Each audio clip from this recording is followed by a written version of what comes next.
السلام علیکم۔ حضرت عبداللہ بن ابی حضرت سلمہ رضی اللہ عنہ کہتے ہیں، ان کے ذمے ایک یہودی کے 4 درہم قرض تھے۔ اس یہودی نے اس قرض کی وصولی میں حضور صلی اللہ علیہ وآلہ وسلم سے مدد لینا چاہی اور یوں کہا، اے محمد صلی اللہ علیہ وآلہ وسلم، میرے ایک آدمی کے ذمے 4 درہم قرض ہیں اور یہ ان دراہم کے بارے میں مجھ سے غالب آ چکا ہے، یعنی میں کئی مرتبہ ان سے تقاضا کر چکا ہوں لیکن یہ مجھے دیتے نہیں ہیں۔ حضور صلی اللہ علیہ وآلہ وسلم نے ان سے فرمایا، اس کا حق اسے دے دو۔ انہوں نے کہا، اس ذات کی قسم جس نے آپ کو حق دے کر بھیجا ہے، دینے کی میرے پاس بالکل گنجائش نہیں ہے۔ حضور صلی اللہ علیہ وآلہ وسلم نے فرمایا، اس کا حق اسے دے دو۔ انہوں نے کہا، اس ذات کی قسم جس کے قبضے میں میری جان ہے، دینے کی بالکل گنجائش نہیں۔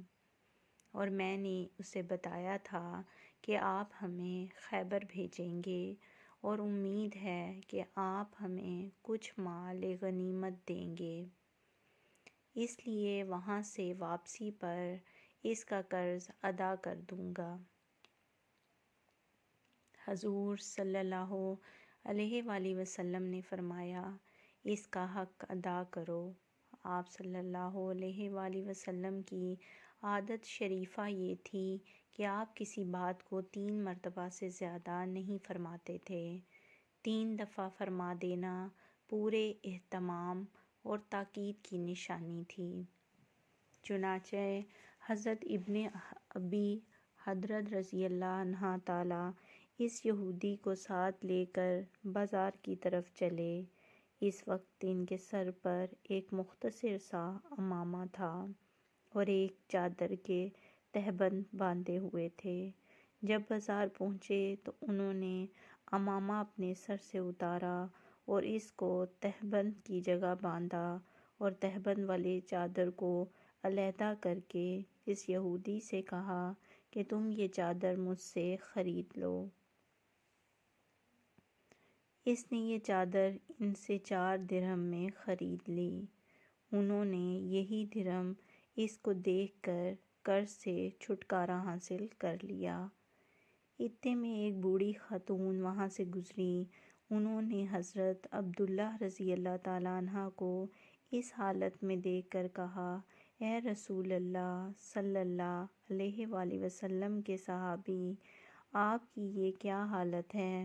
انہوں نے اس خاتون کو سارا قصہ سنایا۔ تو نیک دل خاتون نے کہا، اچھا تو آپ میری یہ چادر لے لیں۔ یہ کہہ کر انہوں نے اپنی چادر اتار کر حضرت عبداللہ رضی اللہ تعالیٰ عنہ کے حوالے کر دی۔ حضرت ام سلمہ رضی اللہ تعالیٰ عنہ فرماتی ہیں، انصار کے 2 آدمی کسی ایسے میراث کا جھگڑا لے کر حضور صلی اللہ علیہ وآلہ وسلم کی خدمت میں حاضر ہوئے، جس کے نشان مٹ چکے تھے اور کوئی گواہ بھی ان کے پاس نہیں تھا۔ حضور صلی اللہ علیہ وآلہ وسلم نے فرمایا، تم لوگ میرے پاس اپنے جھگڑے لے کر آتے ہو اور جس کے بارے میں مجھ پر کوئی وحی نازل نہیں ہوئی، میں اس میں اپنی رائے سے فیصلہ کرتا ہوں، لہٰذا جس آدمی کی دلیل کی وجہ سے میں اس کے حق میں فیصلہ کر دوں، جس کی وجہ سے وہ اپنے بھائی کا حق لے رہا ہے، تو اسے چاہیے کہ وہ اپنے بھائی کا حق ہرگز نہ لے، کیونکہ میں تو اسے آگ کا ٹکڑا دے رہا ہوں اور وہ قیامت کے دن اس حال میں آئے گا کہ یہ ٹکڑا اس کے گلے کا ہار بنا ہوا ہوگا۔ اس پر وہ دونوں حضرات رونے لگے اور دونوں میں سے ہر ایک نے کہا، یا رسول اللہ صلی اللہ علیہ وآلہ وسلم، میں اپنا حق اسے دیتا ہوں۔ حضور صلی اللہ علیہ وآلہ وسلم نے فرمایا، جب تم نے یہ ارادہ کر لیا تو جاؤ اور حق پر چلو اور اس معراج کو آپس میں تقسیم کر لو۔ اور تقسیم کرنے کے لیے قرآن اندازی کر لو، اور یہ سب کچھ کرنے کے بعد تم دونوں میں سے ہر ایک اپنے ساتھی کو اپنا حق معاف کر دے۔ ام المومنین حضرت عائشہ صدیقہ رضی اللہ تعالیٰ عنہا سے روایت ہے کہ حضور صلی اللہ علیہ وآلہ وسلم کے زمانے میں فتح مکہ کے موقع پر ایک عورت نے چوری کی۔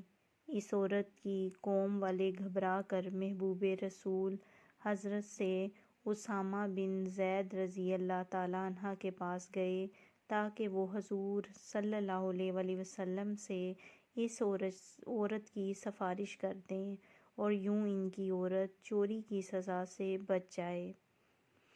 جب حضرت اسامہ رضی اللہ تعالیٰ عنہ نے اس بارے میں حضور صلی اللہ علیہ وآلہ وسلم سے بات کی تو آپ صلی اللہ علیہ وآلہ وسلم کا چہرہ مبارک غصے کی وجہ سے بدل گیا اور فرمایا، اے اسامہ رضی اللہ تعالیٰ عنہ، تم مجھ سے اللہ کی حدود کے بارے میں سفارش کی بات کر رہے ہو۔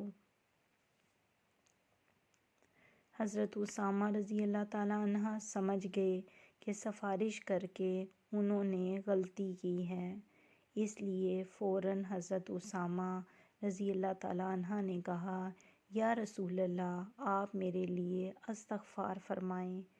شام کو حضور صلی اللہ علیہ وآلہ وسلم بیان فرمانے کھڑے ہوئے، پہلے اللہ کی حمد و ثنا بیان کی، پھر فرمایا، اما بعد، تم سے پہلے لوگ صرف اسی وجہ سے ہلاک ہوئے کہ جب ان کا طاقتور اور معزز آدمی چوری کرتا تو اسے چھوڑ دیتے، اور جب کمزور آدمی چوری کرتا تو اس پر حد شرعی قائم کرتے۔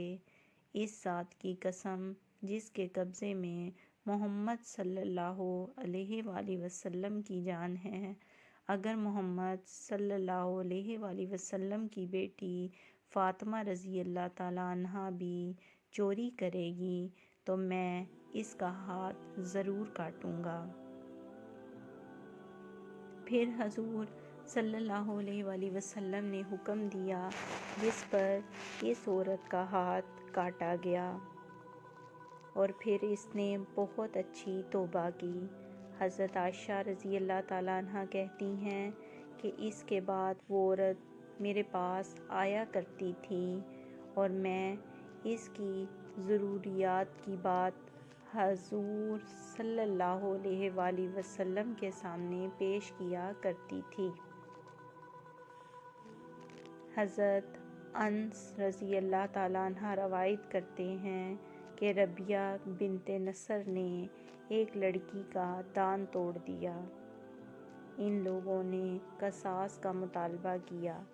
ربیہ کے لوگوں نے دوسرے فریق سے معافی کی درخواست کی، جسے ان لوگوں نے قبول نہیں کیا۔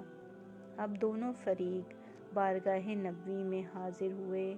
حضور صلی اللہ علیہ وآلہ وسلم نے قصہ جاری کرنے کا حکم فرمایا۔ ان کے بھائی انس بن نضر رضی اللہ تعالیٰ عنہ نے کہا، یا رسول اللہ صلی اللہ علیہ وآلہ وسلم، کیا میری بہن ربیہ کا دانت توڑ دیا جائے گا؟ اس ذات کی قسم جس نے آپ کو حق کے ساتھ بھیجا ہے، ایسا نہیں ہو سکتا۔